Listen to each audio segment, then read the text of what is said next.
sauvage. Ces travaux novateurs explorent l'intersection de la conservation et des maladies humaines. Et aujourd'hui, grâce à son étude sur l'ADN environnemental, il va mettre en évidence le risque de transmission du complexe Mycobacterium tuberculosis de l'homme au gorille, une contribution cruciale à la recherche One Health en Afrique centrale. Son étude rappelle que protéger la biodiversité passe aussi par protéger la santé publique. Nous allons donc, sans plus tarder, plonger dans cette discussion fascinante où l'épidémiologie rencontre la conservation. Bonsoir à toutes et à tous, où que vous soyez et d'où que vous nous suivez. Et je m'appelle Ernest Karalizi, je suis médecin vétérinaire spécialisé à l'épidémiologie de la faune sauvage. Et je suis fils d'un chercheur et d'un éleveur de vaches, chèvres et porcs, pourquoi pas des poules aussi. Et c'est dès mon plus jeune âge que j'ai développé une passion profonde pour les animaux et une passion qui m'a naturellement conduit à intégrer la faculté de médecine vétérinaire au sein de l'Université du cinquantenaire de l'Euro. Et là, nous sommes dans la province du Sud Kivu, en République démocratique du Congo. À l'issue de mes études, j'ai été nommé directement comme assistant du premier mandat au sein de l'Université du cinquantenaire de l'Euro. Et parallèlement, j'ai entamé un stage professionnel au centre de réhabilitation des primates de l'Uro pendant 15 mois. Et à la fin de ce stage, j'ai été nommé comme vétérinaire au sein de ce sanctuaire. Et 7 mois après, je suis allé suivre un master à l'Université de Castilla-La Mancha en Espagne. Et aujourd'hui, je suis basé au sein d'une organisation à caractère scientifique qui s'appelle Atracid RDC, Action de transformation sociale à impact durable, qui offre dans plusieurs domaines, notamment bon, la santé pour tous et la biodiversité et pourquoi pas les changements climatiques.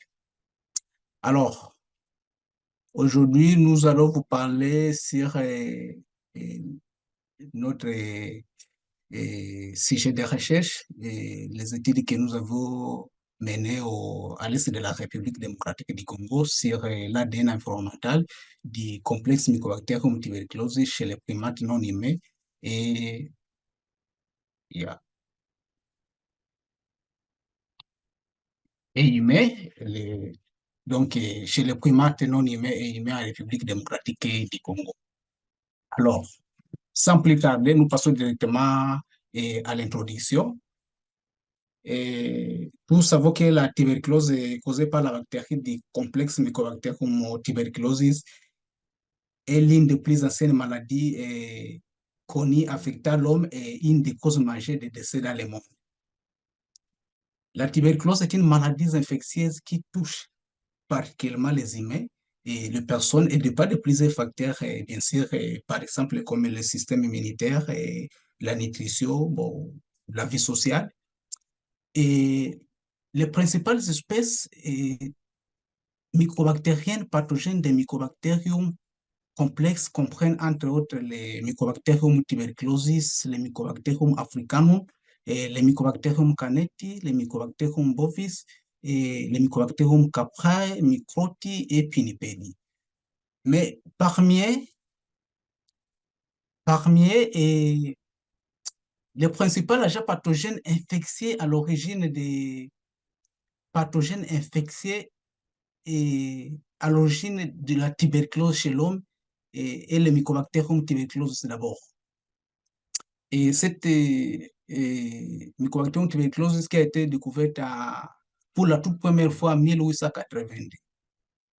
Et la tuberculose reste l'une des maladies le plus infectieuses et menaçantes du monde. Les principaux réservoirs de l'agent causal de la tuberculose humaine et la population humaine d'abord, avec plus de 9 millions de personnes qui ont développé la tuberculose en 2000, en 2013, et 1,5 million de personnes sont mortes à cause de la tuberculose. C'est selon les rapports de l'Organisation mondiale de la santé et les rapports de 2023.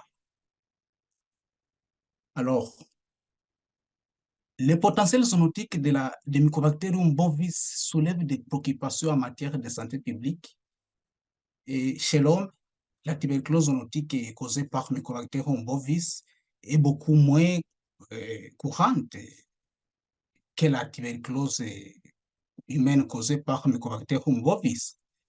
L'infection Mycobacterium bovis est devenue un problème de santé majeur lorsqu'elle a été transmise à l'homme par la consommation de produits issus d'animaux contaminés comme le lait cru et des animaux infectés, bien sûr. La tuberculose zoonotique est un problème majeur public et un problème de santé publique car elle peut affecter un long et large éventail des espèces animales, tout comme des espèces humaines. Alors, et le gorille de Grauer est l'un des plus grands primates du monde. Cette espèce est confinée à l'est de la République démocratique du Congo et est menacée non seulement par la guerre civile, mais aussi il y a l'insécurité. Et pendant la guerre, bon, il y a des groupes armés qui dépendent de la chasse, de viande de brousse, y compris bien sûr les gorilles qui ne sont pas épargnés. Selon les recherches menées par cet auteur Plumter en 2016, et il a prouvé qu'avant la guerre du Congo, les gorilles étaient à 16 900 et après la guerre, ils sont restés à 3 800. Une perte de 77%. Et c'est ce chiffre qui justifie l'élévation au statut d'espèces en danger critique d'extinction si la liste rouge des espèces menacées par l'Union internationale pour la conservation de la nature.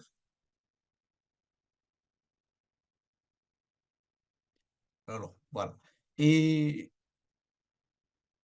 du point de vue taux de tuberculose, les cas de tuberculose dans le monde, nous sommes le huitième, nous sommes classés au niveau huitième place au monde entier, mais en Afrique, nous occupons la troisième place des pays ayant un cas, les cas très élevés de la tuberculose.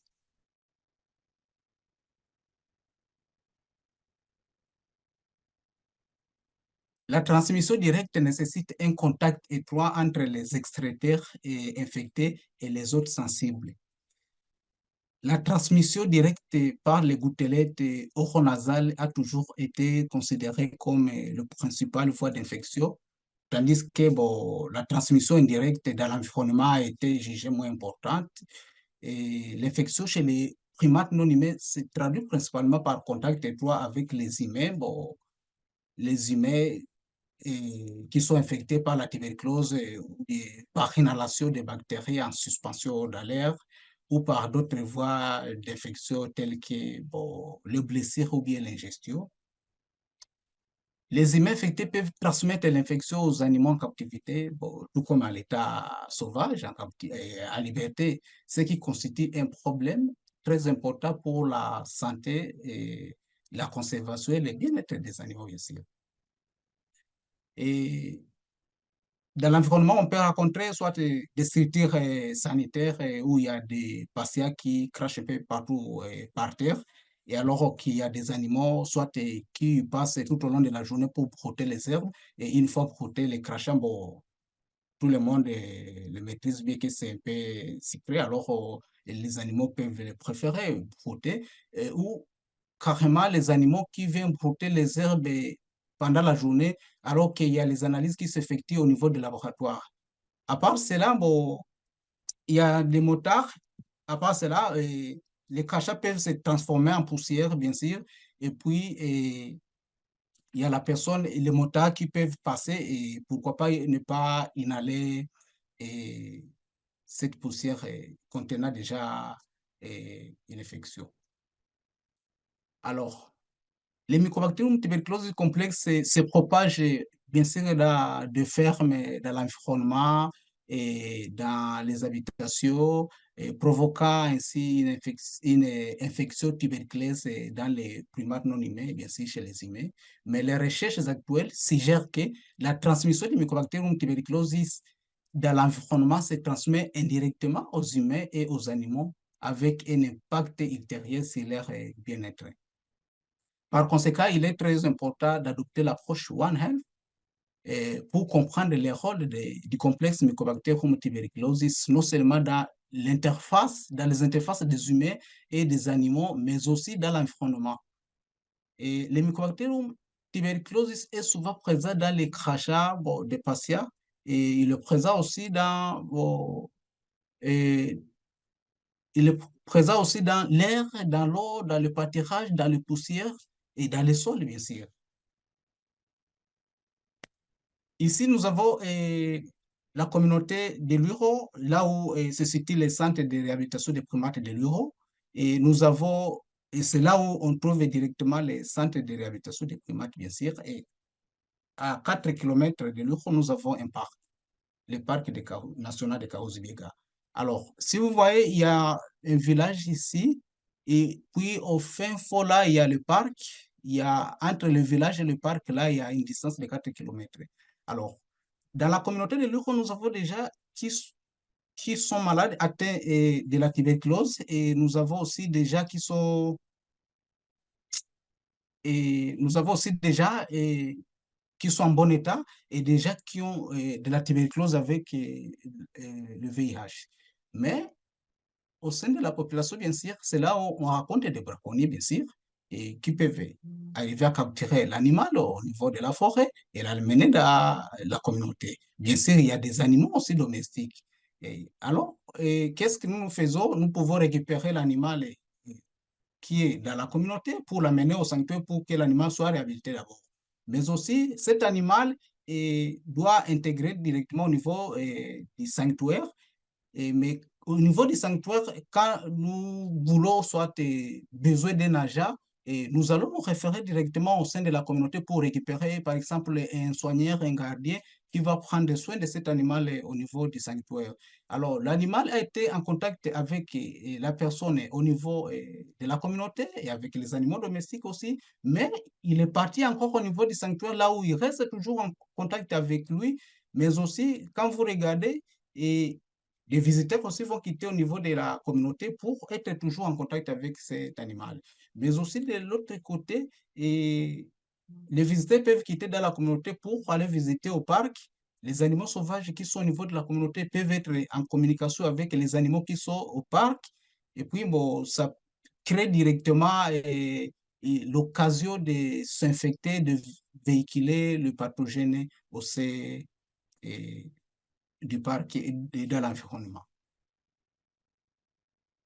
Alors, ici, vous voyez sur cette photo, il y a un gorille qui venait de quitter dans son milieu naturel vers la population en détruisant les cultures. Et alors, il y a les gens qui les transportent sans aucune mesure pour la protection. Et bien sûr, l'animal, soit en quittant le milieu naturel vers la communauté, il a fait des déjections de matière fécale. Bon, le mode d'élevage des porcs, par exemple, à l'Euro et dans la communauté, souvent en divagation, il y a des porcs qui peuvent bouffer des matières fécales de l'animal. Alors, et, les matières fécales que l'animal a fait jeter par terre un peu partout là. Et à part cela, au niveau du parc national de Kahuzi-Biega, il y a une route qui traverse là-bas et il y a des gens qui fréquentent cette route. Bon, parfois, les véhicules tombent en panne et ils peuvent faire un jour, 2 jours là-bas en train de réparer le véhicule, bien sûr, mais ils vont faire à manger au niveau, tout au long de la route, alors que c'est un chemin directement pour les gorilles. Et alors, ici, quelque part, sur cette photo, il y a les cultures de la population et de l'autre côté, il y a la forêt.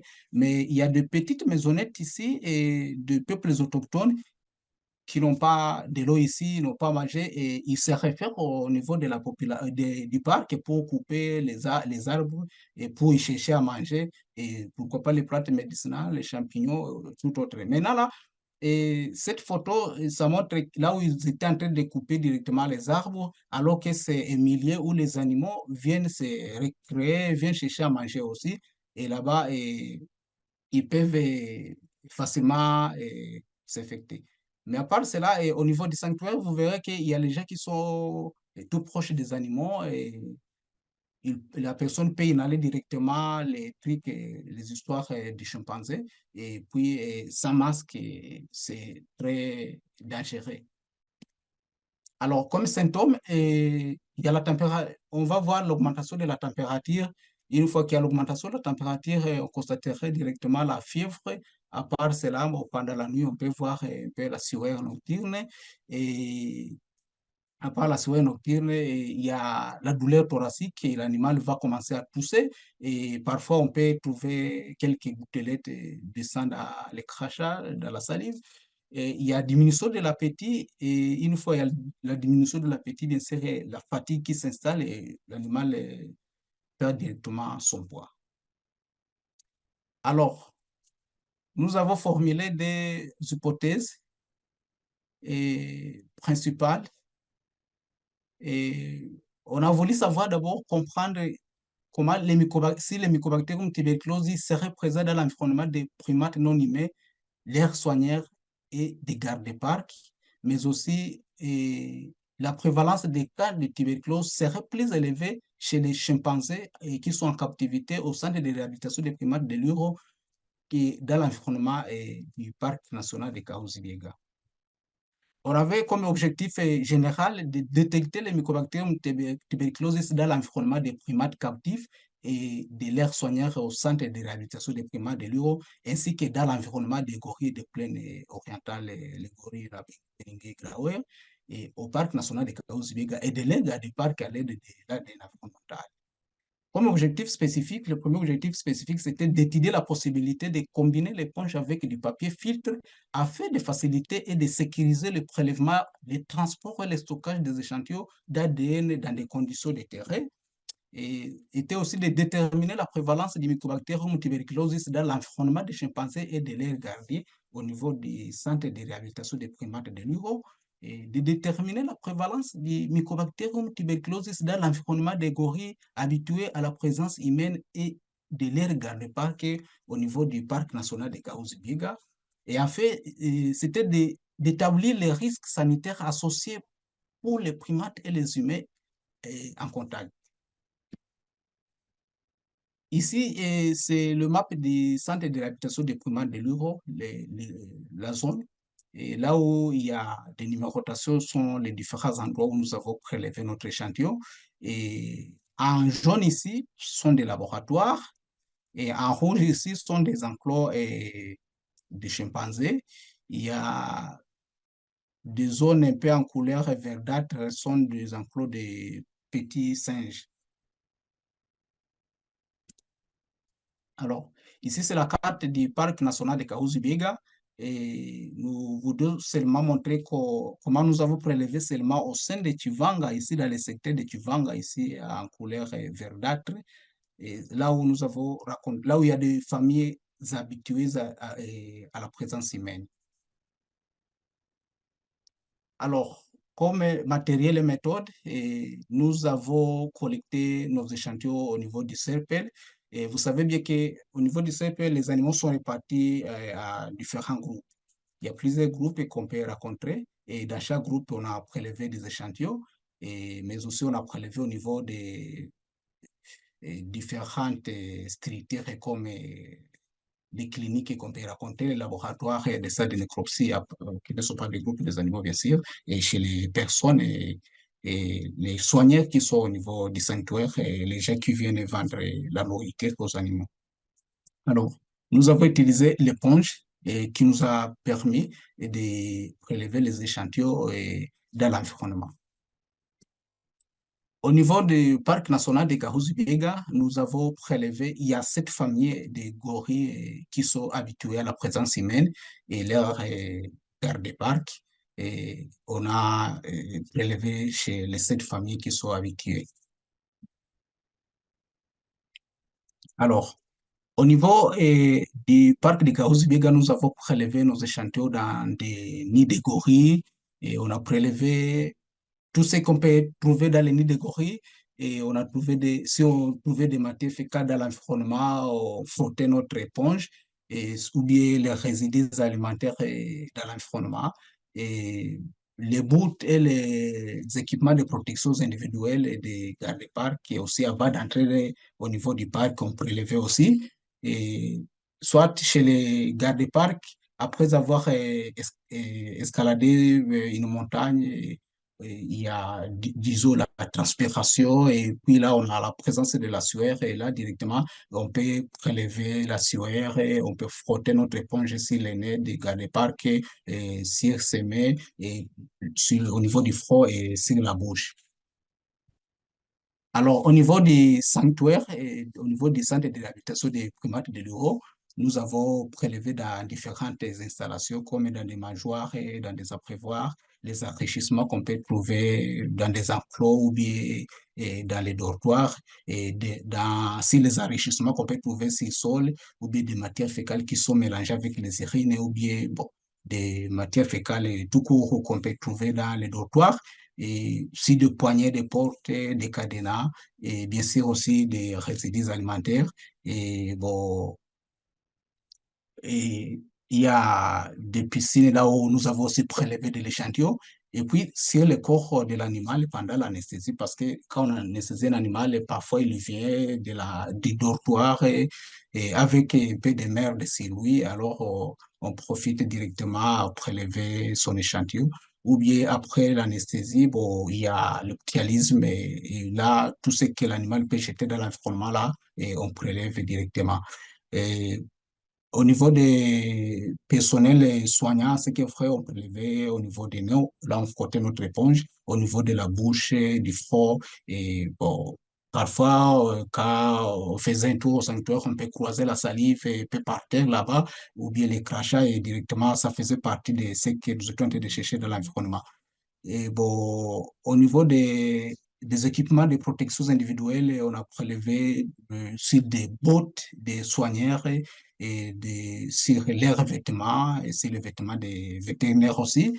Les oreillers, parce qu'il y a, bon, il y a les gens qui passent la nuit comme les sentinelles, les oreillers, leurs lits et les couvertures des petits animaux aussi.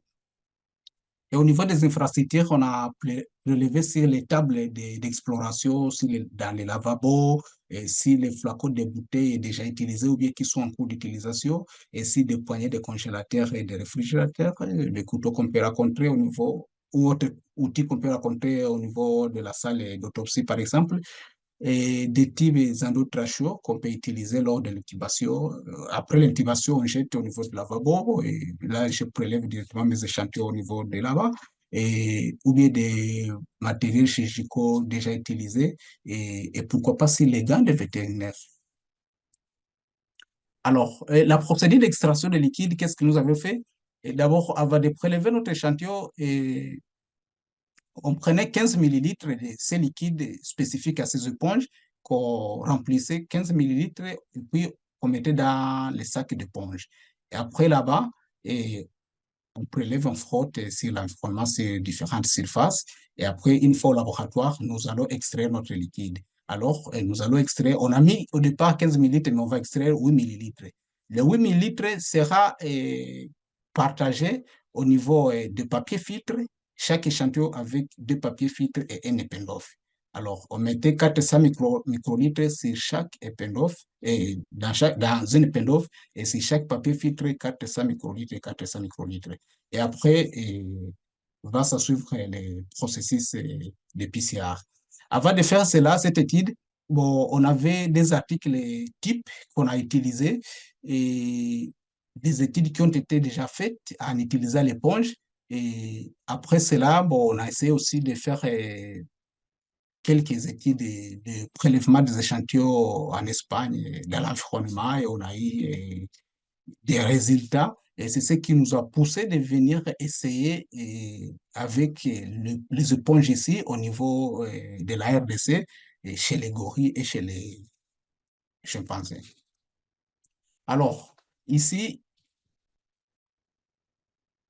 c'est le processus de PCR. Et bon, notre papier filtre, bon, et on va mettre dans l'épindoff et une fois déjà sec, on doit les mettre dans l'épindoff et là, on doit ajouter 400 microlitres de PBS et puis on va mettre à 4 degrés Celsius pour que incubés pendant toute la nuit. Et bien sûr, les lendemains, on viendra couper les pendos pour extraire les liquides contenant déjà les PBS. Et puis, on va les couper, les mettre dans un type de 15 millilitres, soit pour bien récupérer notre échantillon. Et on va centrifuger à 3000 tours par minute et pendant 10 minutes. Et après, on doit utiliser notre kit pour l'extraction de l'ADN. Et à ce niveau, on a notre pain d'off là où nous allons mettre 15 millilitres, 15 microlitres de protéinase K et 200 microlitres de notre échantillon. Et puis 200 microlitres de la solution des tampons AL. Et directement, on va vortexer pendant 15 secondes, incuber à 95 degrés Celsius pendant 30 minutes.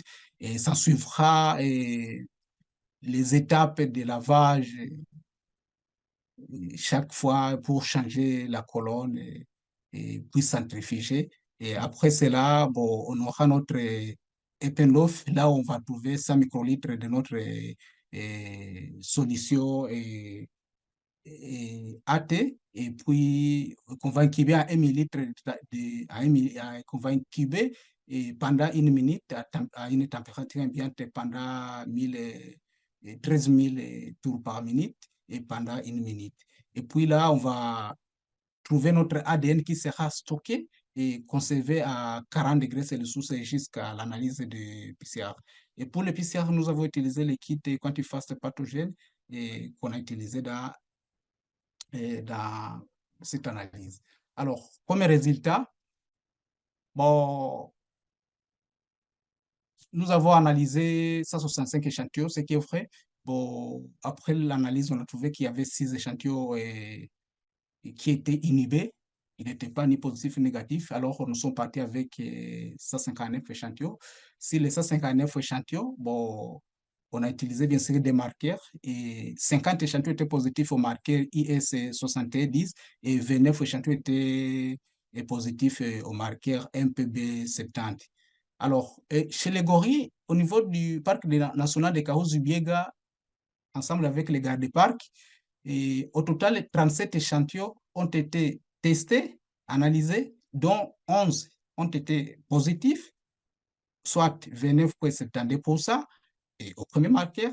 Et au second marqueur, 6 échantillons ont été positifs sur les 37, soit 16,21%. Et on a essayé de faire et de différencier pour savoir il s'agit de quel type de mycobacterium qui a infecté les animaux et les personnes. S'il s'agit d'autres types, une autre espèce de mycobacterium, et on a trouvé que c'était des mycobacterium tuberculosis seulement et après les spoligotypages. Au niveau du sanctuaire, chez les chimpanzés seulement, on a testé 55 échantillons, dont 15 étaient positifs, soit 27,27%. Au premier marqueur, au second marqueur, c'était 5.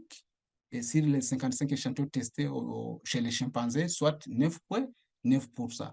9,09%. Et pour les spoligotypages, on a trouvé que c'était aussi des mycobacterium tuberculosis seulement. Alors, au niveau du sanctuaire, on a prélevé aussi chez les petits singes. C'est notre groupe et plusieurs autres groupes de petits singes. Et chez les babouins, les Syncopithecus aethiopus, et chez les Ascanius, les Amolini, les Oloesti. Au total, on a testé 30 échantillons et de différentes espèces de petits singes. Alors, 6 ont été positifs sur les 30, soit 20%, et sur le premier marqueur. Et sur les seconds marqueurs, 4 ont été aussi positifs, soit 13,33%. Alors, dans la salle de nécropsie, comme la nouvelle clinique et l'ancienne clinique, bien sûr, 17 échantillons ont été testés, dont 5 ont été positifs sur les 17, soit 29,41 sur le premier marqueur. Et sur le second marqueur, on a eu 4 qui étaient positifs sur les 17, soit 23,52. Et puis après les spoligotypages, on a trouvé que c'était purement des mycobacterium tuberculosis.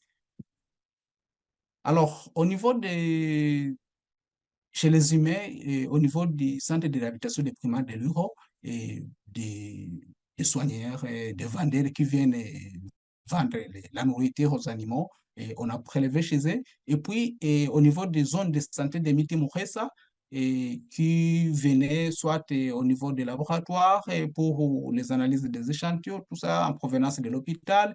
Et on a prélevé chez eux. Et sur les 14 échantillons, 12 ont été testés positifs sur les 14, soit 85,70, et 11 ont été testés sur les seconds marqueurs sur les 14, soit 78%. Et et puis après le polygotypage, on a trouvé que c'était purement de Mycobacterium tuberculosis. Alors, nous concluons en disant que l'échantillonnage non invasif d'ADN environnemental à base d'éponges nous a permis d'étudier la circulation des Mycobacterium tuberculosis dans un contexte épidémiologique difficile à l'interface homme-humain non humain en République démocratique du Congo. Mais aussi, nous avons détecté l'ADN environnemental du complexe Mycobacterium tuberculosis dans les échantillons d'éponges prélevés sur des excréments de gorilles dans le parc national de Kahuzi-Biega. Il s'agit de la première détection d'ADN environnemental du Mycobacterium tuberculosis complexe chez les gorilles en liberté. Les taux de positivité ont été observés au parc national de Kahuzi-Biega. Sur 37 échantillons testés, 11 ont été positifs, soit 29,72%. Et au niveau du centre de réhabilitation des primates de l'Euro chez les chimpanzés, 55 échantillons testés, 15 ont été positifs, soit 27,27%. Et chez les petits singes, sur 30 échantillons testés, 6 ont été positifs, soit 20%. Et dans les salles de nécropsie clinique, sur 17 échantillons testés, 5 ont été positifs, soit 29,42%. Les taux de positivité les plus élevés des échantillons d'éponges a été observé chez les humains. Sur les 4 gardes-parcs testés dans le parc national de Kahuzi-Biega, 2 ont été testés positifs sur les 2 marqueurs. Et parmi les patients de la zone de santé de Miti Mouressa, 8 sur 9, soit 89%, ont été testés positifs aux 2 marqueurs, ce qui indique une sensibilité élevée du test. Nous avons détecté une positivité au démarqué dans les enclos de chimpanzés et sur les chimpanzés anesthésiés, ainsi que dans d'autres enclos de primates non humains. Ceci a des implications pour la santé publique et les programmes de translocation. Le polygotypage a confirmé que l'agent étiologique était le néfis que le Mycobacterium tuberculosis dans les 13 sur 28, soit 46% des échantillons positifs au MPB 70, les deuxièmes marqueurs. Nos résultats suggèrent que la détection de l'ADN environnemental des Mycobacterium tuberculosis à partir d'éponges pourrait également devenir un outil économique et pratique pour la détection des Mycobacterium tuberculosis dans les habitations humaines ou les établissements de santé, ainsi que pour les populations des grands singes en liberté. Un échantillon systématique à partir d'éponges faciliterait l'évaluation et la surveillance des risques de tuberculose dans de nombreux autres contextes. Alors, nous avons réalisé ce travail avec la collaboration de plusieurs organisations comme Wildlife Conservate qui nous a soutenus et financièrement, bien sûr. Il y a les centres de réhabilitation des primates de l'Euro où nous avons effectué notre étude et nous avons utilisé les laboratoires One Health du centre de recherche en sciences naturelles de l'Euro. Et on a collaboré aussi avec l'ICCN, bien sûr, via le parc national de Kahuzi-Biega où nous avons effectué notre étude. Et puis, au niveau de l'Atracide, la fondation Atracide, et les universités dont nous avons collaboré avec, et il y a l'université de Castilla-La Mancha, et nous avons collaboré avec son centre de recherche de cette université, l'IREC, et aussi avec l'université de Complutense de Madrid et l'université du cinquantenaire de Lyon. En perspective d'avenir, alors, nous sommes en train de penser comment analyser les eaux dans la ville de Bukavu et qu'on peut trouver un peu polluées, un peu dans des caniveaux un peu partout à Bukavu. Nous avons pensé et analyser cette eau pour voir si on peut trouver quelques pathogènes. À part cela, comme nous avons déjà mené cette étude au niveau du parc national de Kahuzi-Biega, on voudrait le faire au niveau du parc national de Virunga, au nord Kivu. Et puis à côté, il y a l'Ouganda, on voudrait aussi faire quelques recherches. Et de l'autre côté, au Rwanda, pour savoir pour utiliser l'ADN environnemental dans la région des Grands Lacs pour bien savoir et les interactions entre les humains et les animaux via l'ADN environnemental. Merci pour votre attention. Merci beaucoup, Docteur Ernest.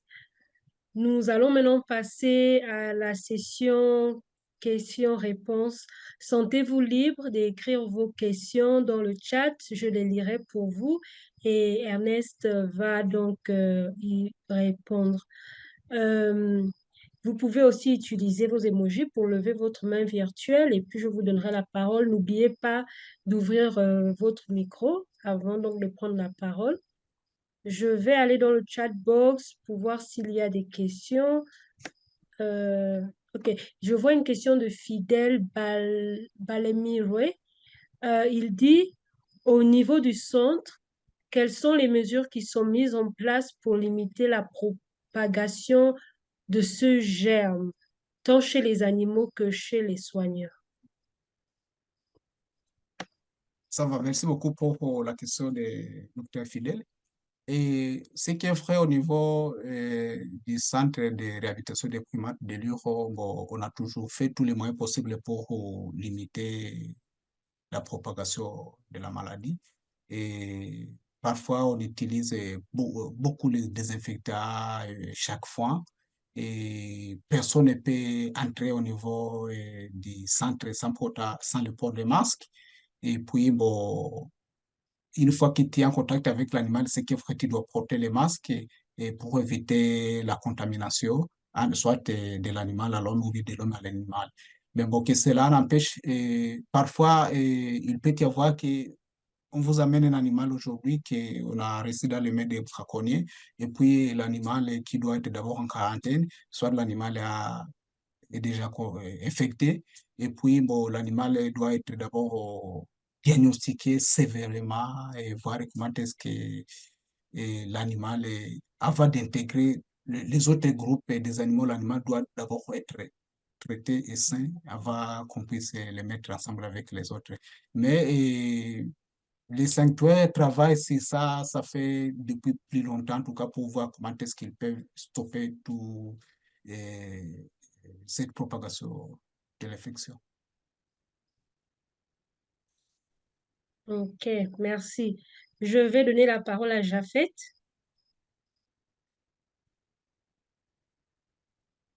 Merci, docteur Laetitia. Je tiens d'abord à féliciter l'intervenant. C'est un travail très important. J'ai fort aimé le travail. Étant donné que nous sommes tous dans les schémas pour la génétique, c'est un travail qui m'a beaucoup intéressé. Alors, j'ai quelques questions à poser à l'intervenant, M. Ernest. La première question, d'abord, je reviens sur votre hypothèse. Vous avez parlé dans votre hypothèse que la prévalence des cas de TB serait plus élevée chez les primates, donc chez les chimpanzés à captivité, que ceux qui sont dans l'environnement, je dirais, naturel. Moi, je pense que les chimpanzés qui sont en captivité, ils sont bien traités, bien surveillés par l'équipe des vétérinaires. Mais qu'est-ce qui pourrait arriver il y aura un taux élevé de prévalence de TB par rapport à ceux qui sont à l'état naturel? Ça, c'est ma première question.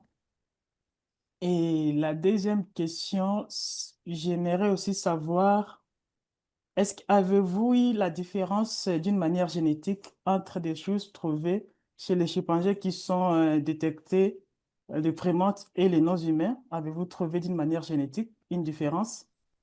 Et la toute dernière question, c'est par rapport à la méthodologie que vous avez employée pour ce travail. Vous avez essayé un peu de parler, j'ai vite compris que vous avez fait des extractions en prélevant les échantillons. Après, vous avez fait la PCR. Mais en faisant la PCR, effectivement, la PCR, pour moi, je sais que c'est une étape qui a, qui a, qui a trois méthodes. Et les trois méthodes, là, ça passe par les étapes. Peut-être que je peux parler de la dénaturation.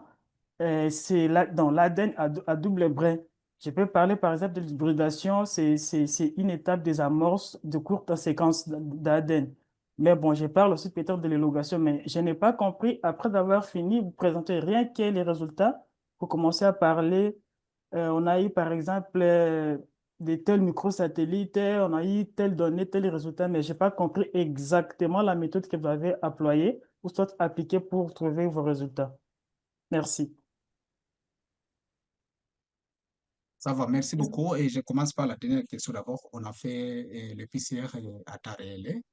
C'est ce qu'on a fait. Et on n'a pas fait les conventionnels, non.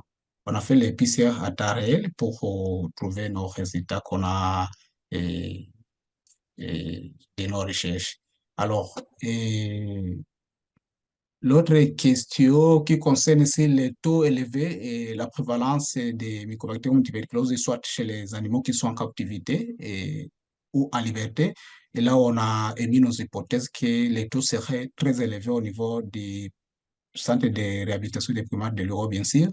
On a parlé de cela parce que c'est là où il y a le centre d'abord est au milieu de la population. Alors, donc, tout le monde peut avoir un accès facilement, quel que soit, il y a des mesures, mais il peut y avoir le contact, un contact plus élevé de la population au niveau des animaux qui sont en captivité par rapport au niveau du parc, parce que sont rares déjà qui peuvent aller au niveau du parc pour aller voir les gorilles sans soit autorisation, parce que aussi c'est loin, bien sûr, mais au sein de la population, il y a quelqu'un qui peut quitter le village et faire un tour au niveau du sanctuaire et puis il peut voir les animaux et, ou bien il peut toucher sur les portes, tu vois, et pour regarder à l'embrasser soit de la porte les animaux qui sont en captivité, tout cela. Et puis, bon, au niveau du parc, il n'y a personne qui amène de la nourriture aux animaux qui sont en liberté. Mais au niveau du sanctuaire, il y a des gens qui viennent de la communauté et différentes personnes, soit qui peuvent être contaminés, infectés déjà du VIH, de tuberculose, mais aussi qui viennent directement. Et là-bas, il y a un contact régulier de la population par rapport au niveau du parc. Et je n'ai pas compris bien la deuxième question. Japhet, il n'a pas saisi la deuxième question. La deuxième question. Oui.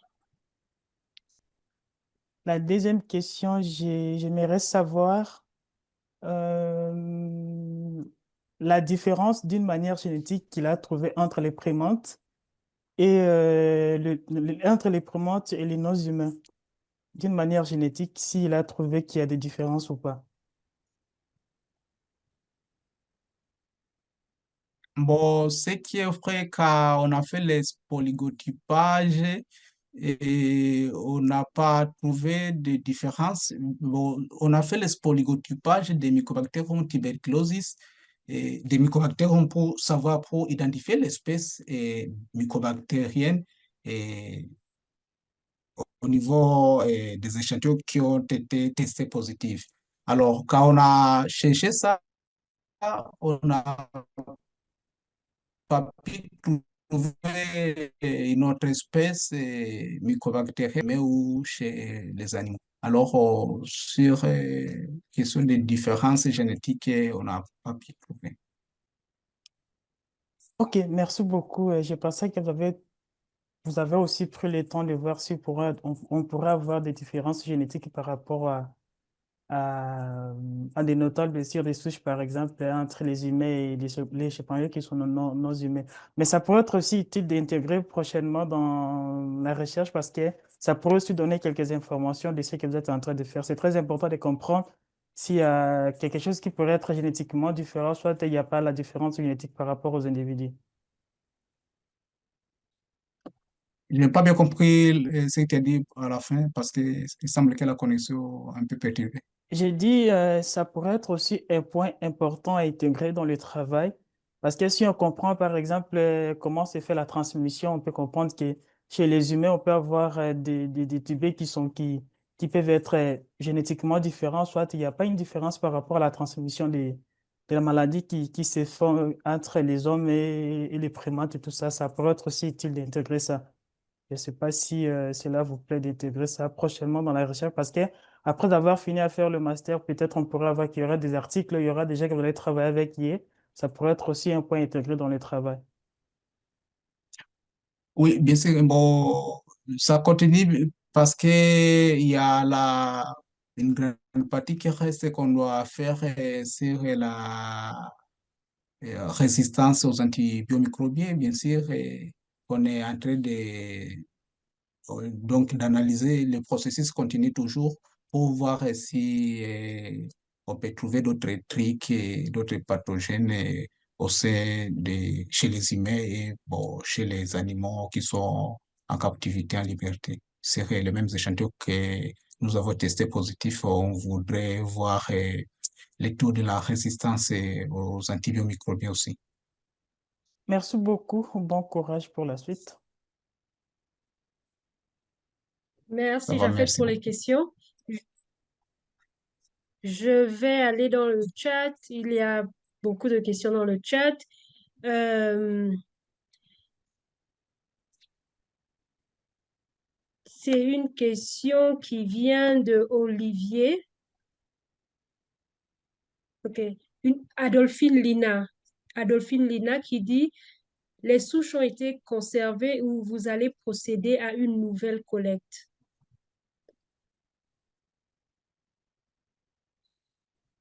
Donc, elle demande si vous avez préservé Ah, ok, ça va, super. les souches. Vous avez Mhm. conservé les souches ou est-ce que vous Ou bien allez si nous allons procéder à une reprendre. nouvelle collecte? Non, non, on ne doit plus procéder à une nouvelle collecte. Tout est bien réservé. OK, donc vous avez Gardé préservé. jalousement, alors on ne doit plus rentrer pour faire la collecte, non. Donc, le processus doit pouvoir continuer. OK, OK. Donc, vous avez pu conserver les souches.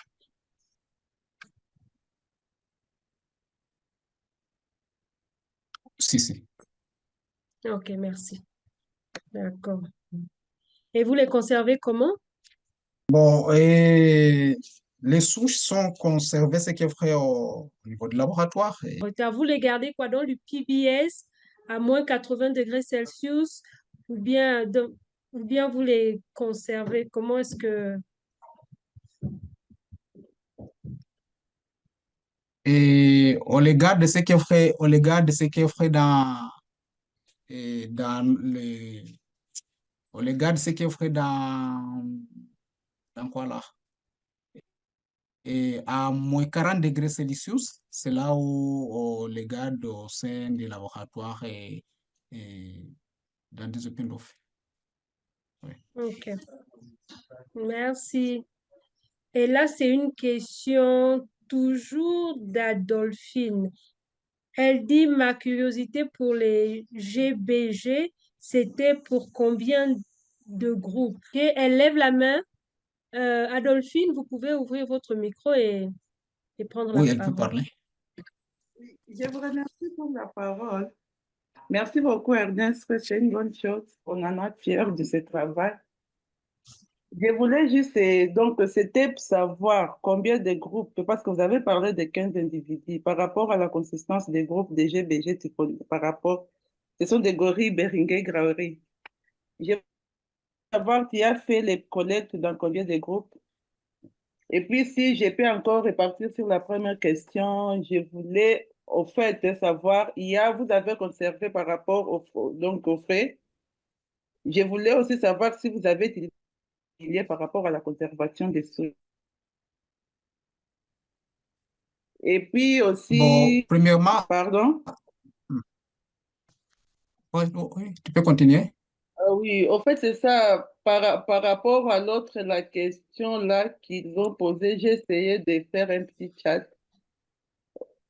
Si, vas-y, et puis je vais encore repartir après.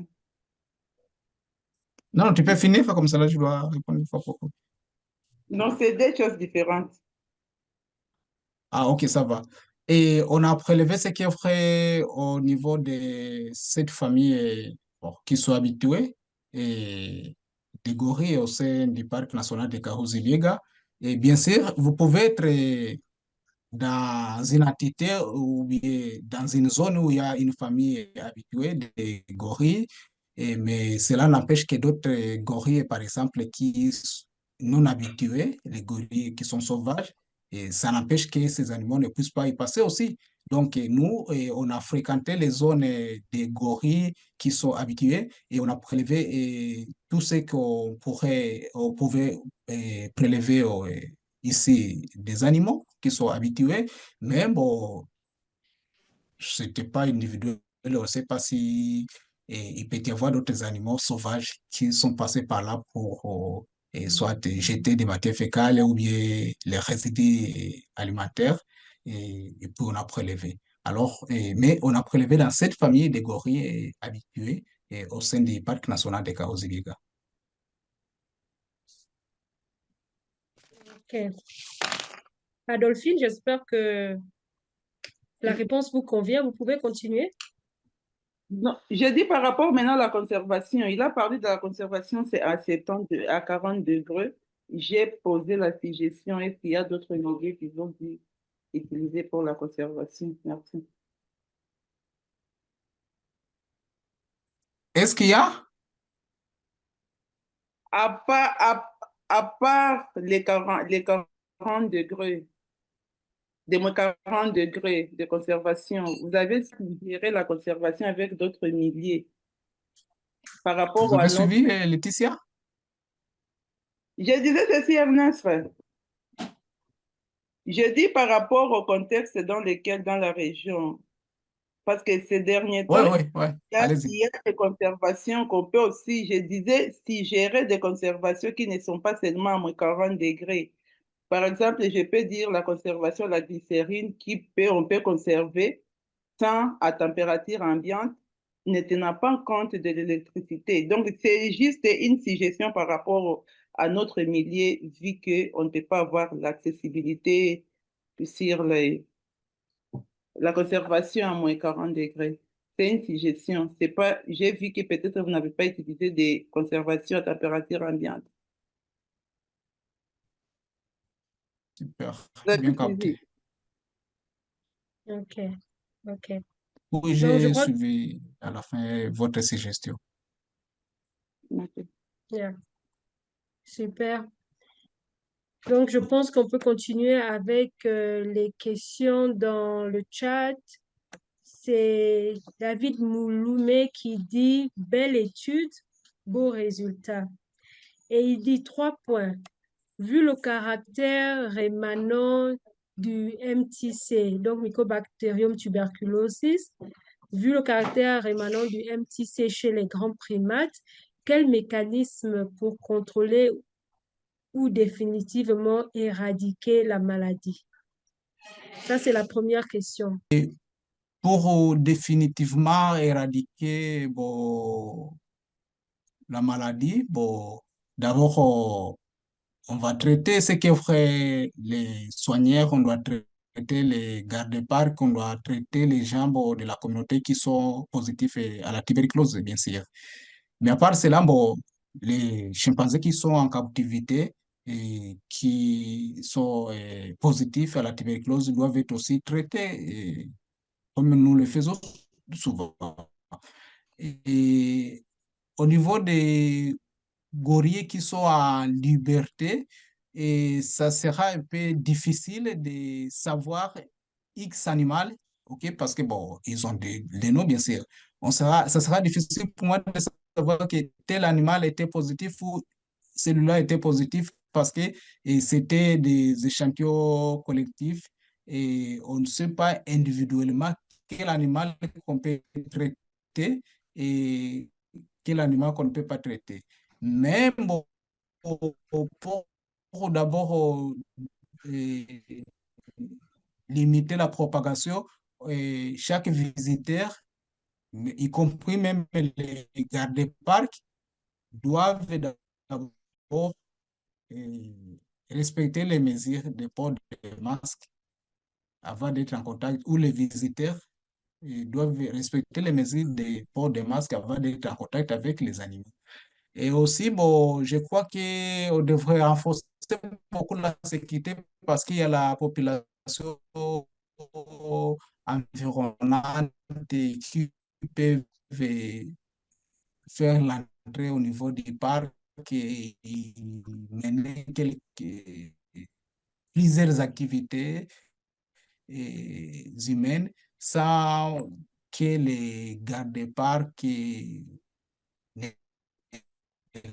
les sages ou bien les pisteurs. Alors, c'est là aussi, je crois qu'à ce niveau, on devrait renforcer ces systèmes sécuritaires d'abord pour voir comment est-ce qu'on peut tenter d'éradiquer progressivement et, et la maladie.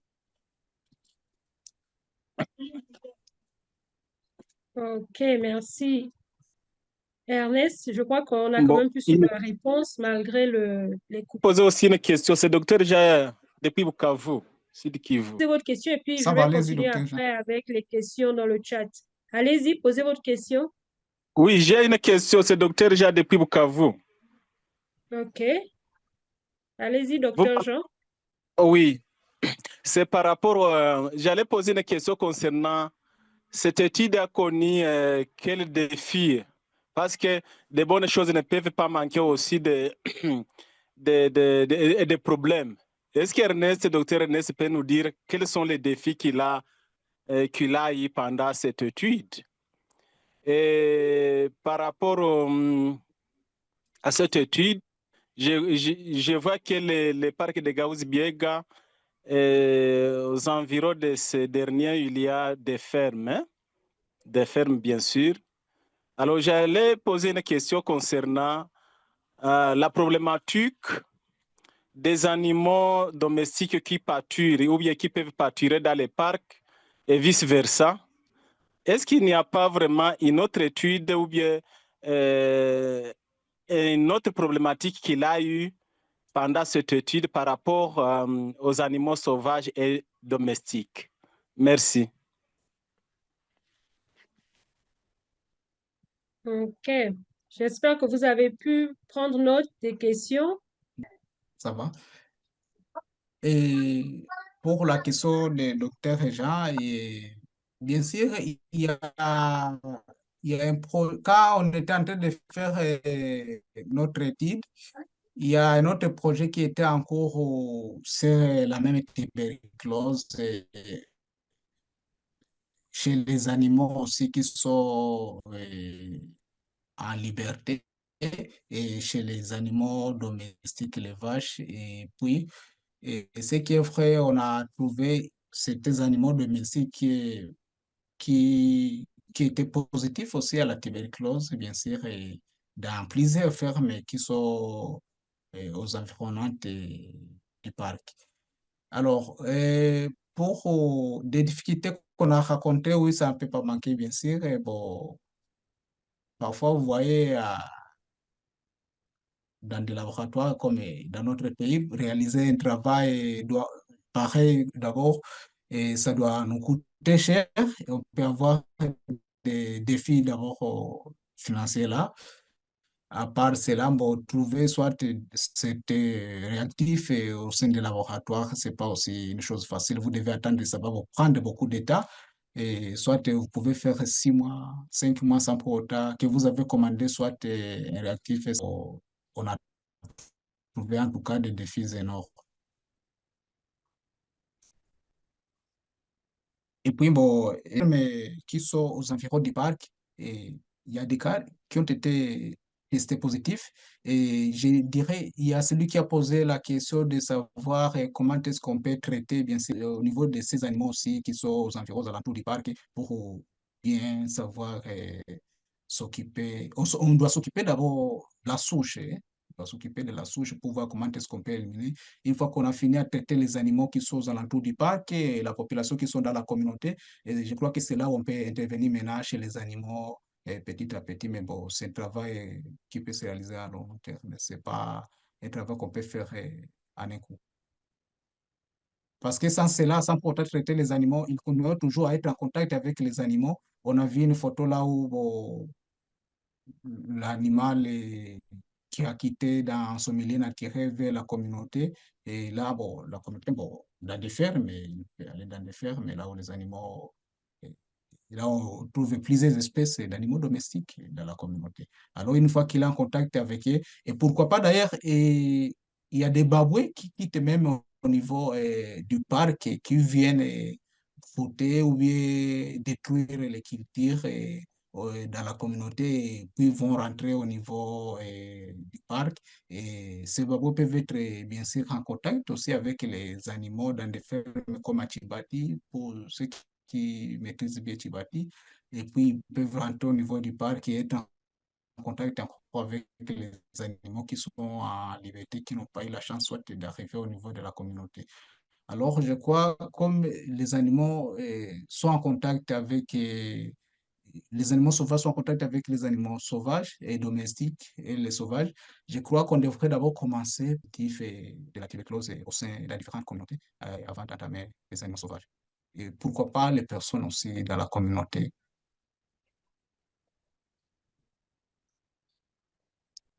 Ok, merci. Je vais continuer avec les deux derniers points de David Mouloumé, qui avait sa question de 3 points. Deuxième point, il dit, qu'en est-il pour les grands primates qui sont isolés en quarantaine? Pourquoi l'étude n'a pas pris ce cas comme témoin? Donc, le troisième point dit, l'étude a manqué de recommandations pratiques, sinon simplement une duplication. Ça, c'est plus un commentaire. Voilà. Bon, pour les animaux qui sont isolés en quarantaine, bien sûr, d'abord les chimpanzés au niveau du sanctuaire, et que ce soit un animal, un chimpanzé qui est isolé ou dans d'autres enclos avec les autres, et nous avons pu prélever chez chaque enclos au sein du sanctuaire, que ce soit l'enclos d'un animal qui est en quarantaine ou bien dans d'autres enclos, on a prélevé sur tous les animaux. Et comme il y avait notre projet en gros parallèle, je dirais, et on a profité, une fois que l'animal est anesthésié, et on a profité de prélever chez lui directement, quel que soit l'animal est isolé avec d'autres animaux. Soit, bon, les animaux qui sont isolés en quarantaine, un grand primate, bon, soit il peut être sous traitement ou bien soit il est déjà assez grand et qu'on est en train, ou bien il est groupe des autres progressivement. Et alors, il peut, soit il n'est pas malade, il n'est pas infecté, mais quand même, bon, il est en bon état. Mais on a pu aussi prélever chez lui et voir. Monsieur Olivier Famba, il dit, les échantillons pris chez les gorilles ont été beaucoup plus les restes des aliments, les objets et feuilles des nids et ainsi que les matières fécales. Avez-vous eu la possibilité d'avoir des échantillons de sang?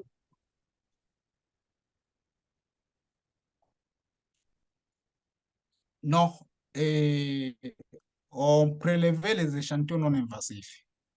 On ne prélevait pas les échantillons directement biologiques au niveau des animaux. Pour nous, il ne suffisait pas d'anesthésier l'animal pour prélever nos échantillons, non. On prélevait les échantillons dans l'environnement des animaux sans pour autant. Bon, pendant l'animal, c'est la table, pendant l'anesthésie, oui, et vous verrez un chimpanzé, bon, les vétérinaires vont prélever les ça pour aller faire leurs analyses. Moi, je dois venir avec mon éponge, je dois frotter sur l'animal un peu partout, et serrer les pieds, et au niveau du ventre, au niveau du dos, un peu partout sur les bras, la main de l'animal. Bon, mais je ne prélevais pas de ça ou bien les crachats des animaux, non. Parce que c'était des échantillons non invasifs que j'ai prélevés dans l'environnement. Ok, d'accord, merci. Il y a Euh, personne, il y a personne qui peut être autorisé d'anesthésier un gorille pour aller prélever soit les ça dans une famille des gorilles, juste anesthésier tous les gorilles qui sont habitués pour que tu puisses prélever les ça. Il n'y a personne qui peut le faire pour vous. ok. Ok, je vais continuer avec le chat box.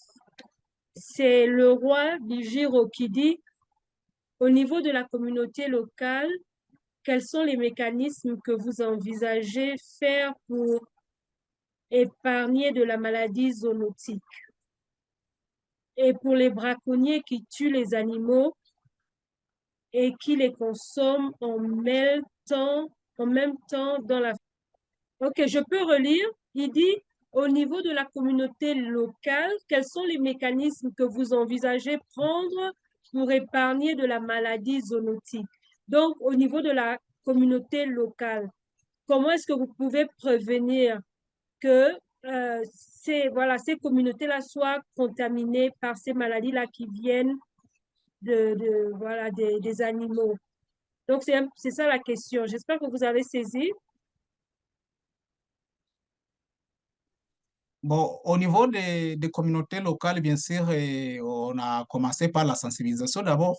On a sensibilisé dans plusieurs églises et au sein de la communauté à propos de la tuberculose. Et d'ailleurs, bon, il y a, comme je disais, qu'il y a les projets qui étaient en parallèle avec quand je faisais aussi la recherche. Et parfois, une fois sensibilisés, puis bon, il y a des personnes de la communauté locale qui donnaient leurs échantillons et dans l'autre projet pour les autres chercheurs pour que ces échantillons soient analysés. Et bon, dans la communauté locale, bien sûr, ils sont sous traitement, les gens qui sont positifs, et ils sont bien suivis par la direction provinciale de la santé. Et, et puis la sensibilisation chaque fois, et bien sûr, avant d'intégrer dans les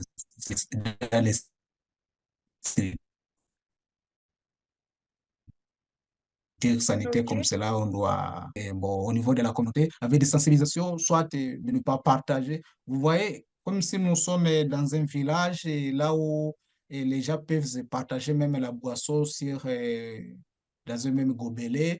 Alors, sont des sensibilisations que nous sommes en train de faire progressivement pour voir comment est-ce que les gens peuvent être en train d'éviter ces systèmes et pour éviter la propagation des mycobactéries.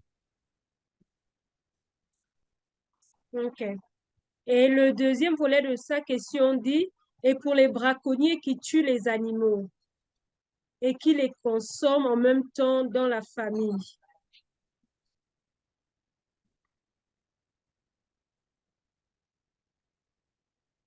Donc, je ne sais pas si le roi Bigiro est là pour poser la question de vive voix. Il veut peut-être demander aussi les mesures que vous envisagez prendre pour éviter en fait la contamination due au braconnage parce qu'ils tuent les animaux et puis les emmènent dans la famille pour consommer.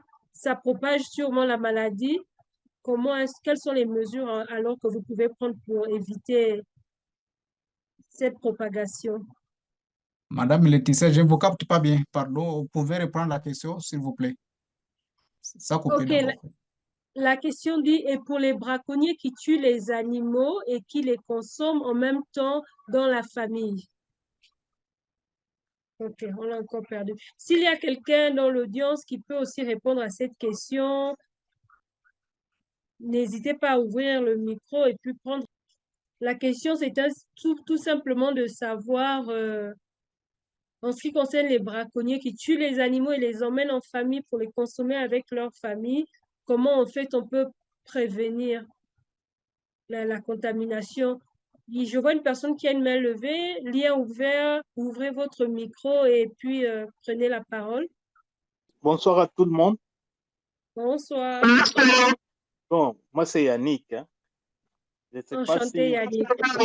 je saurais répondre de la manière dont le docteur Ernest pouvait répondre à cette question, mais s'agissant des braconniers, on sait que d'avance, il y a des mesures. Il y a des mesures, il y a des politiques qui sont mises en place pour arriver à décourager toute forme de braconnage.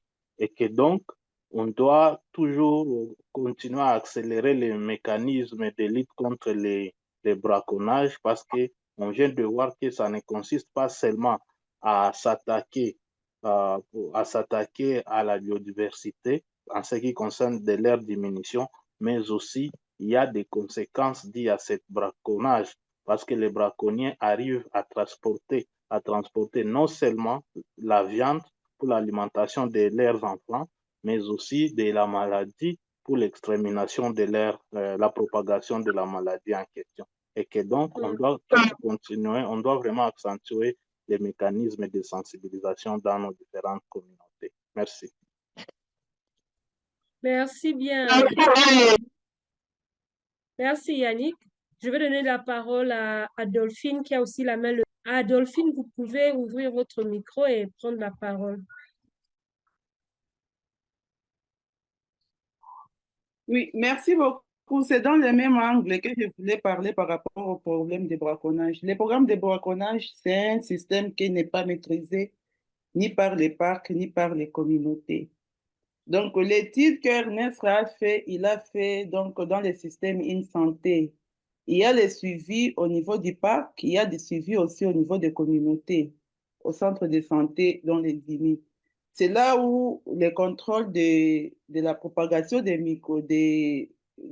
Mycobacterium tuberculosis peut être fait. Mais au niveau du parc, les braconniers, entre autres, ils sont très mobiles. Tu ne sauras pas s'il a pris l'animal ou pour l'amener dans la communauté où la maladie a été retrouvée. Raison pour laquelle il y a les systèmes de santé communautaires. Donc, ils peuvent être suivis des reportages des agents de santé communautaire qui peuvent reporter les maladies dans les communautés. Il est là, il peut continuer. Merci. OK, merci bien. Merci. Donc, oui, docteur Ernest, on est content de vous revoir. Je ne sais pas si on a déjà eu quelques réponses, mais je ne sais pas si vous voulez apporter une réponse à cette question par rapport aux braconniers qui tuent les animaux et qui les consomment avec leur famille. Donc, quelles sont les mesures que vous pouvez prendre pour éviter la propagation des zoonoses? Bon, ce qui est vrai, c'est cette question, bon, il est difficile d'abord de trouver bon, une famille où on est en train de consommer la viande de brousse dans la communauté où je vais effectuer d'abord cette recherche, cette étude. Et docteur Lina a parlé de cela, mais elle aussi maîtrise bien que bon, elle n'a jamais croisé une personne soit avec un animal sauvage à Kita, le parc, parce que c'est prohibé pour nous autres. C'est prohibé. Bon.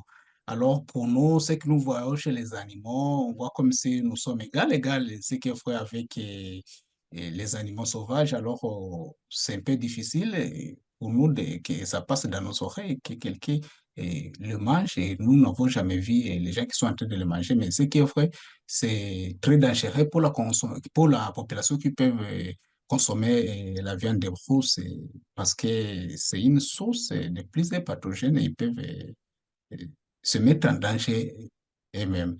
Alors, avec ça, bon, vous voyez, avec ça, ils peuvent bouffer soit la viande de brousse avec plusieurs maladies qui vont attraper là-bas, contacter, et puis ils peuvent disséminer ça au niveau de la communauté locale et propager vers la communauté, les autres personnes, alors que les autres personnes peut-être sont aussi en contact avec les animaux. Et voilà pourquoi ça cause un grand problème. Mais bon, comme je l'ai bien dit avant, que ce serait important d'abord de traiter ceux qui sont positifs et sur la tuberculose dans la communauté et les animaux avant de voir comment est-ce qu'on peut intervenir au niveau euh, des animaux qui sont en captivité ou en liberté.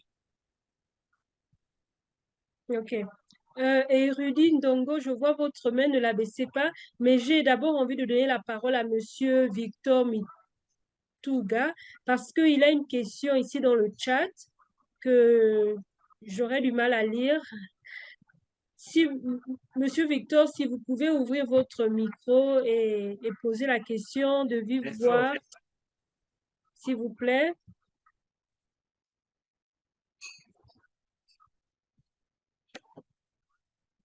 Victor Mituga, vous êtes là? OK, donc en entendant que que Victor puisse peut-être régler son micro. Je donne la parole à Érudit. Je suis en ligne, merci. Si ok. Eridi peut venir avec moi.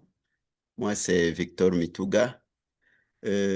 Au fait, c'est dans le concept One Health hein, où je vois que on cherche les mycobactériums. Les mycobactériums, moi, je prends l'aspect bovin sur le côté riverain avec les pâturages proches du parc. L'interférence entre les humains qui passent et qui arrivent à la maison, le partage comment on appelle, de l'habitat avec les animaux domestiques qui pourraient être, comment on appelle, une courroie de transmission. Hein? Alors, la petite question que je me dis, la recherche de Dr Ernest, est-ce qu'il a pris en compte de voir la possibilité de briser une chaîne de transmission dans le concept One Health? Lundongo, vous voulez poser une question ou bien apporter une réponse ou un commentaire? Merci, docteur Laetitia. J'aimerais apporter un commentaire, en même temps poser une question au docteur Ernest. Ça serait intéressant si il était en ligne et qu'on pouvait échanger sur quelques petits points. Ok. Docteur Ernest est de retour. Je vais d'abord lui donner la parole pour qu'il réponde à la question de Monsieur Victor et ensuite on va revenir vers vous, Monsieur Érudit. Merci pour la patience. Docteur Ernest, j'espère que vous avez pu suivre la question de Monsieur Victor. Non, je ne l'ai pas bien suivi, hein. J'étais déjà en Ok. connexion.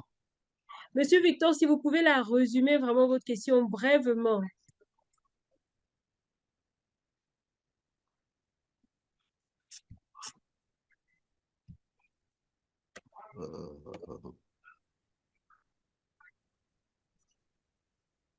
Alors, je ne sais pas si vous me suivez. Oui, ça Oui. va. Ah, d'accord. Au fait, docteur Ernest, ma question concerne le One Health. Hein. Je vois que vous avez utilisé l'approche de chercher, de récupérer les échantillons non invasifs. Hein. Alors, mais moi, là, je me dis, le pâturage à proximité de parcs et l'habitat de vaches, surtout les bovins, parce que je me suis dit, la prévalence de la tuberculose au sein des abattoirs, c'est une évidence. Et la promiscuité pâturage-parc devient aussi un aspect pour lequel je voudrais savoir, dans le concept One Health, est-ce qu'il y a moyen, vous avez pensé de voir comment on peut briser une telle chaîne concomitamment à votre recherche? Bon, ça va. Merci beaucoup, docteur Victor, pour la question. Et ce qui est vrai, il y a une recherche qui est en train d'être effectuée sur les animaux domestiques, et comme vous venez de le souligner. Et bon, il était un peu difficile pour nous de combiner tous à la fois, bon, les animaux domestiques et sauvages et dans cette étude. Alors nous étions basés seulement au niveau des animaux sauvages, que ce soit en captivité ou en liberté. Mais bien sûr, il y a une autre étude qui était en train d'être faite au niveau des animaux qui combinaient les deux, à la fois les animaux domestiques et sauvages. Alors, bon, vous savez bien, et une fois que vous êtes en train de faire, bien sûr, une étude pareille, je sais que ça cadre avec One Health ou pas, mais bon, et vous êtes des chercheurs, soit sur le même terrain au même moment, et il est un peu difficile d'entrer dans le terrain de l'autre, vous voyez un peu. Alors, pour moi, bon, je n'avais pas fait sur les animaux domestiques, ce qui est vrai, et ou bien dans des abattoirs. Mais quels que soient les abattoirs, bien sûr, sont tout proches du parc ou du sanctuaire. Mais il a été un peu difficile pour nous de les faire parce que il y a d'autres études comme bon, il y a docteur Bahoundia Jean qui est ici, il est en train de travailler sur ça, je crois, dans des abattoirs. Et il doit y avoir docteur Paisible ici aussi qui est en train qui mène de telles recherches et au niveau des animaux domestiques et sauvages au niveau du même parc. Alors, et moi, je faisais ne fût-ce que pour la tuberculose, bien sûr. Et c'est une maladie zoonotique, et bien sûr, et ça cadre avec le concept One Health.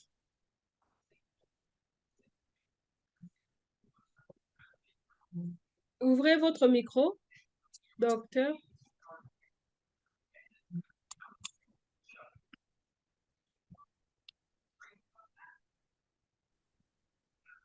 Merci beaucoup pour la réponse, mais je me dis que si ça se passe en dispersé, ça donne peu de chances peut-être de pouvoir faire une surveillance active pour une riposte efficace, hein.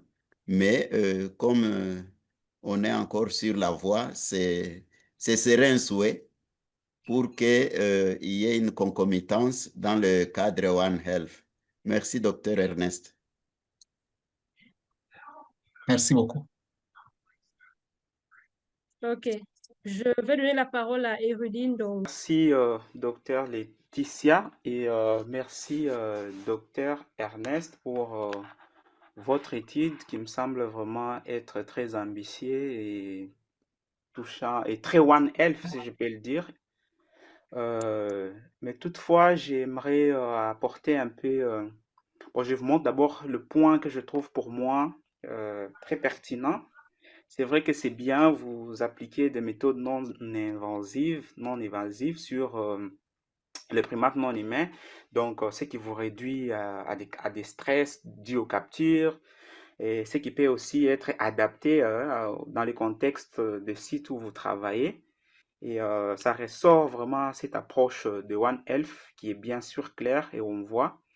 Et c'est une très bonne étude avec un potentiel d'alerte précoce dans les cas où vous devez faire une surveillance pour alerter la population tout autour.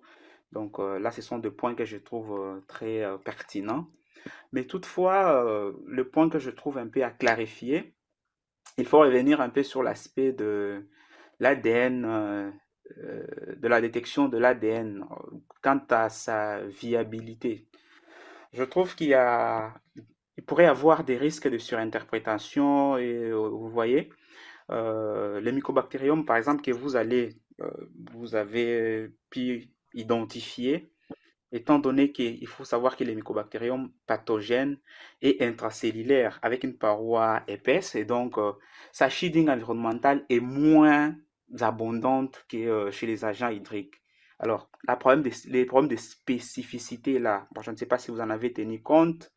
Et puis, il faut distinguer aussi que Mycobacterium tuberculosis des mycobacterium non tuberculés. Donc, je ne sais pas si vous vous êtes posé des hypothèses quant à la forte fréquentation de zones où vous travaillez, hein. Vous voyez le tourisme, le marché et tout, les gens qui sont, je ne sais pas, vos hypothèses que vous vous êtes posées quant à l'intensité aussi, hein, de l'ADN qui va varier selon les saisons. Je ne sais pas, vous avez travaillé votre étude dans quelle saison, pluie ou saison sèche.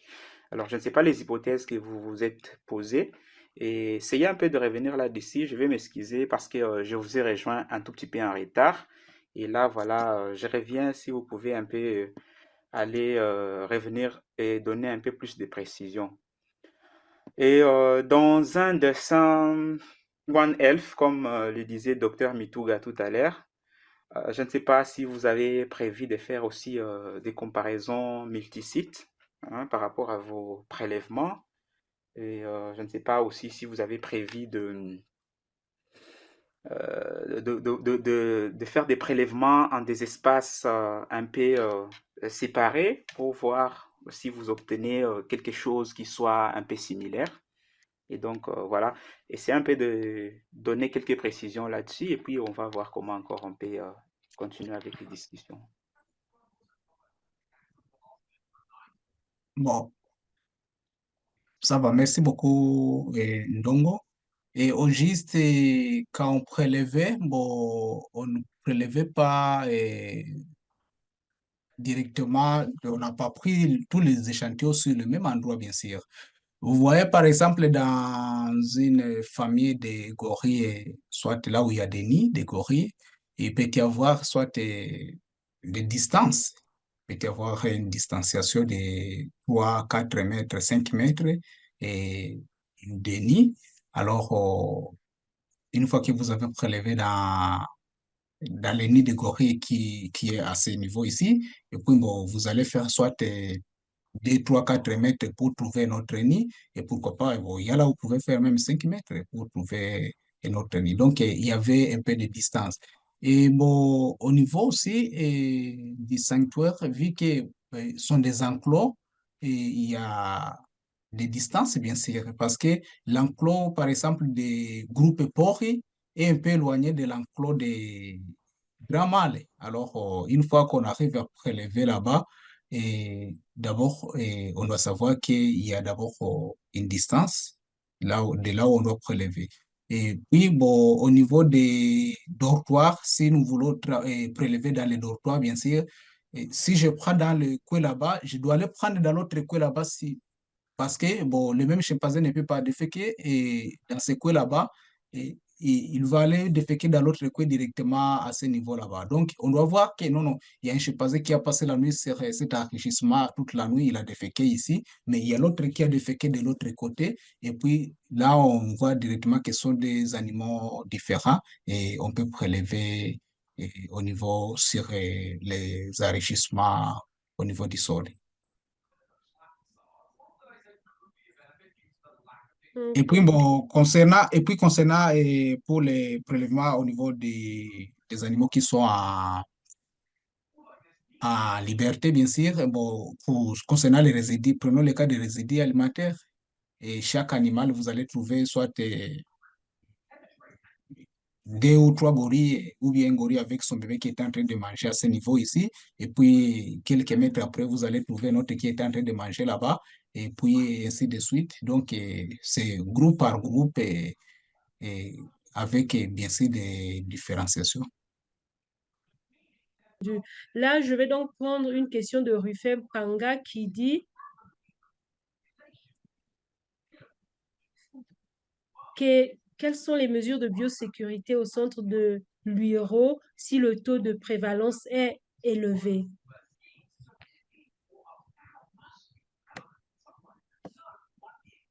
Ça va, je crois qu'on a déjà répondu à cette question. Bon, peut-être n'a pas bien suivi la réponse. On a dit que ce qui est vrai. Et au sein du sanctuaire à l'euro, on essaie de prendre les mesures possibles pour voir comment est-ce qu'on peut limiter la propagation des différentes maladies au niveau du sanctuaire. Et à part la tuberculose, soit ça peut être le virus grippal, peut-être, par exemple, vous voyez un peu. Alors, un peu partout là où vous pouvez passer après avoir travaillé, vous devez vous laver les mains parce qu'il y a un peu de sang à chaque endroit avec l'eau chlorée. Et une fois que vous êtes en contact avec un animal, bien sûr, vous allez porter bien sûr les masques. Et puis, bon, soit quand on fait la propreté dans des dortoirs un peu partout, on essaie de nettoyer avec l'eau de Javel pour éviter les contaminations. Et, il est strictement interdit aussi aux gens d'entrer sans permission au niveau du sanctuaire. Si une fois il y a des visites, et bon, bien sûr, ce sont des visites guidées, mais comme nous sommes au village et dans la communauté, il y a les gens bon, qui peuvent un peu visiter sans aucune autorisation des responsables du sanctuaire, ou bien ils peuvent passer après le travail, après qu'on a déjà clôturé la journée, et ils peuvent visiter illégalement, et cela, c'est pas bon.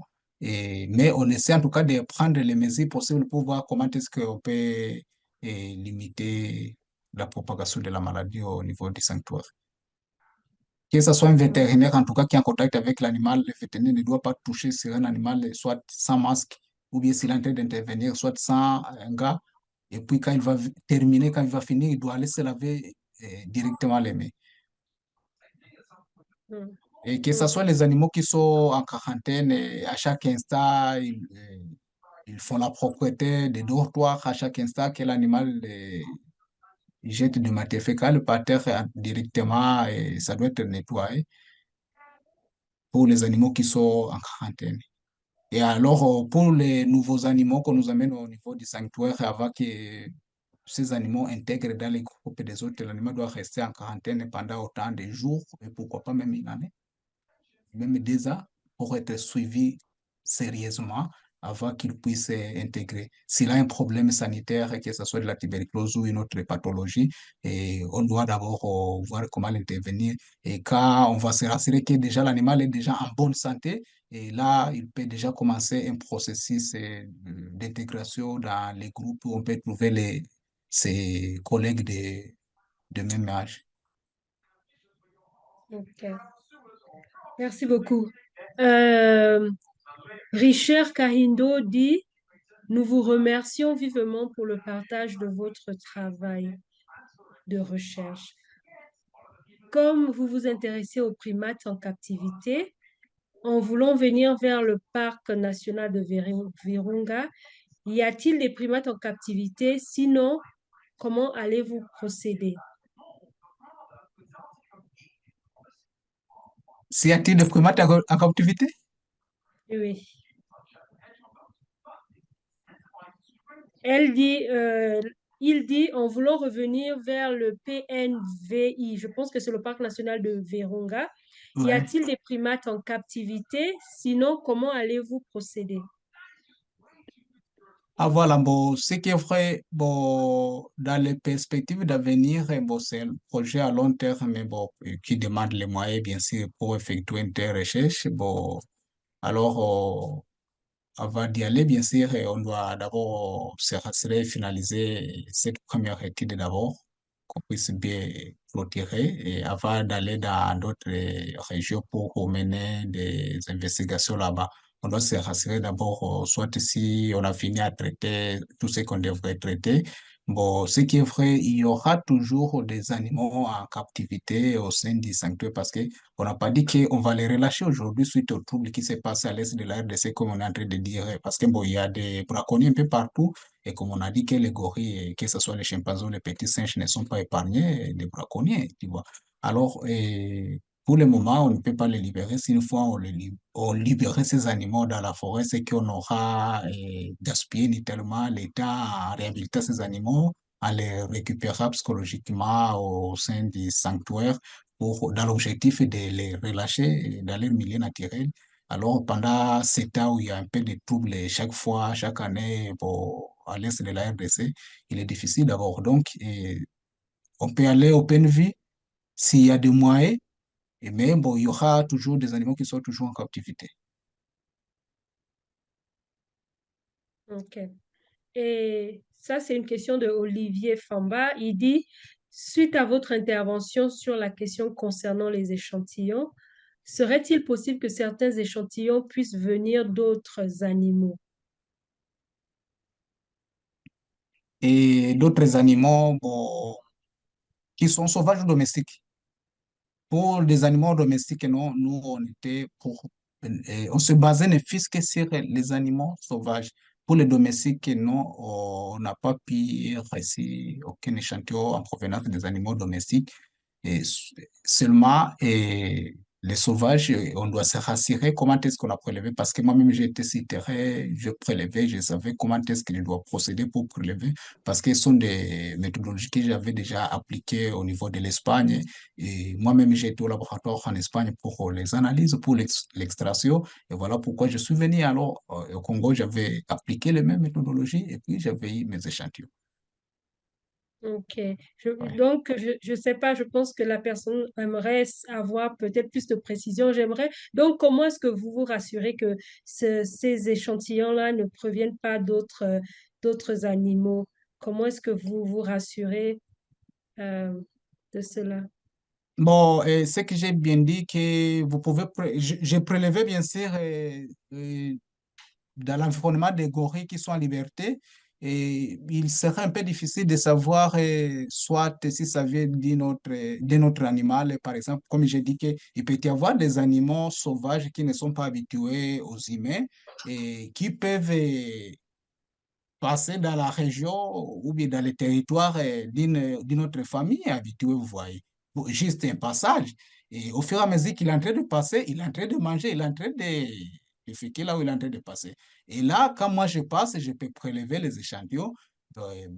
Mais je dois voir, bien sûr, bon, soit cet animal, est-ce que d'abord il a quitté dans son groupe pour contourner de l'autre côté, ou bien c'était un animal sauvage qui n'est pas habitué. Mais ce qui est vrai, je savais s'il s'agissait d'un animal qui n'est pas habitué ou pas, parce que vous allez voir d'abord la distance là où vous avez vu des nids des animaux, et vous avez même suivi les animaux avec des pisteurs jusqu'à un endroit là où vous avez fini à prélever puis partir.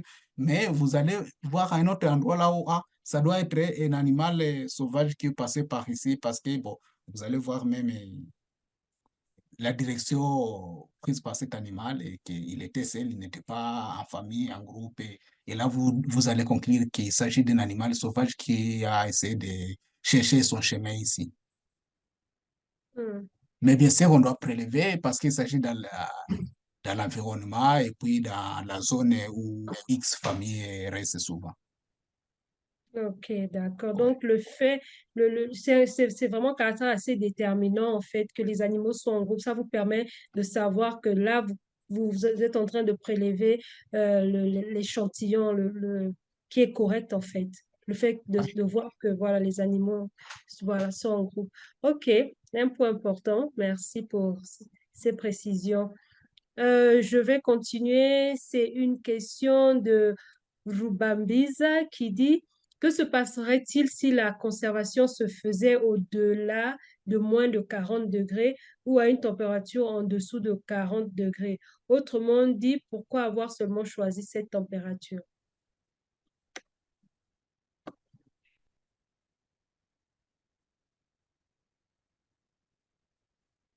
Ah, ok, ça va. Et ce qui est vrai, nous avons choisi cette température parce que, bon, au fur et à mesure, bon, vous voyez un peu les mycobactéries, si vous les exposez soit à une température, disons, à la chaleur, bon, je crois que ça sera un peu détruite, quoi. Alors, c'est meilleur de les conserver à cette température, bien sûr. Bon, ça dépend aussi, bon, on pourrait les conserver à 80 degrés, à moins 80 degrés ou à moins 40, ça dépend des moyens que vous avez. Pour moi, je les avais conservés à moins 40 parce que ce sont des moyens que j'avais pour les conserver là-bas, mais cela n'exclut pas qu'on ne puisse pas les conserver à moins 80 degrés. Oui, et en plus, c'est bon, selon et les remarques, soit euh, du fabricat du kit qu'on a utilisé, on doit suivre les directives qui sont sur le mode opératoire et comment on doit conserver après les extractions, tout ça, tout ça. Ce sont des directives qu'on doit suivre pour savoir par où et à quel degré qu'on doit conserver nos échantillons après l'extraction, parce que on peut faire l'analyse de la PCR n'importe quand, une fois qu'on a fini à extraire notre ADN. Et c'est pas à dire que le même jour qu'on a fini, bon, directement, on va conserver les échantillons. Même, bon, on peut finir l'extraction de la PCR et faire soit un jour et les envoyer dans un autre pays, par exemple, comme en Allemagne, et pour continuer les analyses là-bas. Par exemple, comme ce que j'avais fait des spolicotypages, et on les avait envoyés dans un autre laboratoire au niveau de la région de Grand Lac. Et par exemple, bon, pour que ça soit analysé là-bas. Vous voyez un peu. Ok, merci beaucoup. Il nous reste encore à peu près 4 minutes avant la fin. Je vais lire 2 questions pour terminer dans le chat. La première, vient de Adolphine qui dit, vu les problèmes d'accessibilité aux réactifs, possible d'utiliser des moyens locaux? Car si on pense faire le diagnostic localement, ne pensez-vous pas que c'est cher? Bon, ça va, merci beaucoup pour la question. Bon, les diagnostics, on peut le faire, bien sûr, localement. Bon, tout comme aussi, c'est pas moins cher, comme elle veut de le dire là-bas. Bon, ça demande aussi des moyens. Et bon, on l'a toujours fait localement, mais bon, on a voulu voir avec les éponges, comme une étude expérimentale qu'on devrait faire pour voir si ça donnerait des résultats aussi, aussi de primates.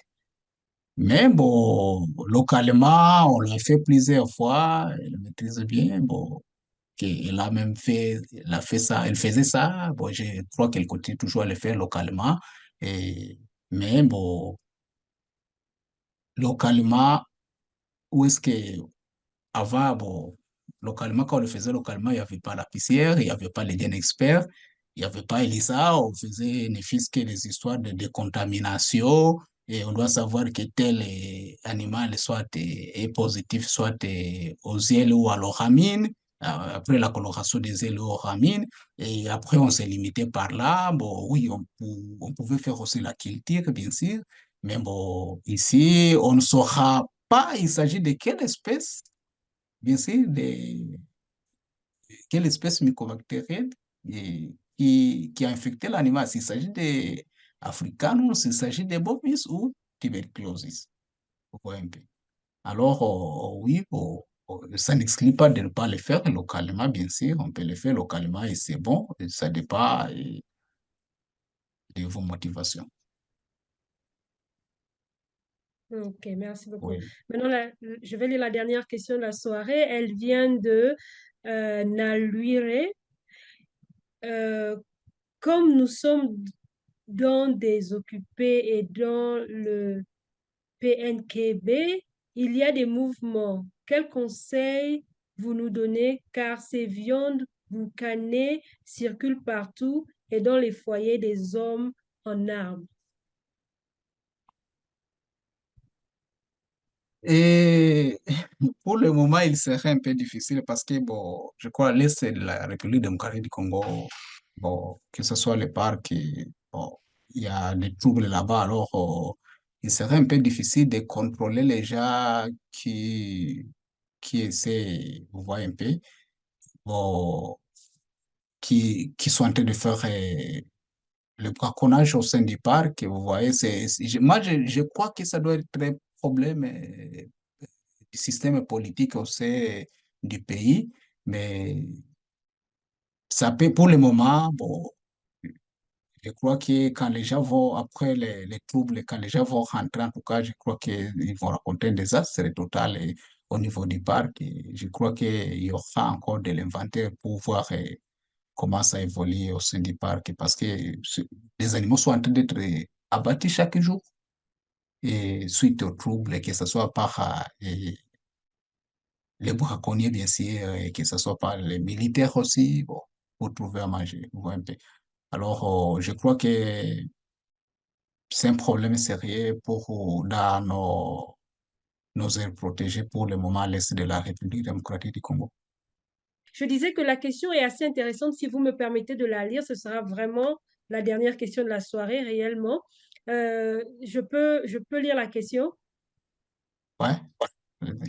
Elle vient de Clovis qui dit quelles précautions faut-il prendre pour éviter les contaminations croisées lors du prélèvement d'échantillons environnementaux? Ça va. Bon, au juste, pour éviter la contamination, vous voyez, bon, donc, on utilisait des sacs de ponge là qu'on a vu. Et avant de prélever dans chaque site, vous devez d'abord changer les gars.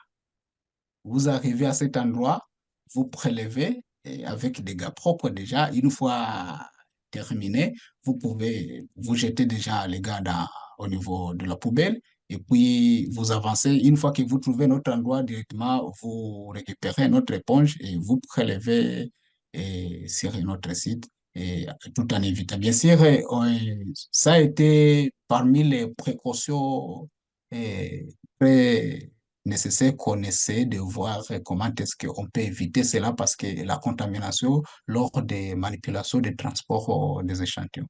En tout cas, ça, nous sommes rassurés, on a essayé de faire tout pour éviter les histoires de contamination. Et puis, une fois que l'éponge est bien prélevée, et puis et que le sac de l'éponge est bien fermé, bien capsulé, alors et il était bien conservé dans un accumulateur jusqu'à ce que les échantillons soient acheminés au laboratoire où doivent être gardés pendant quelques heures dans le congélateur pour qu'on puisse commencer directement l'extraction d'un échantillon par un autre. Ok, merci beaucoup.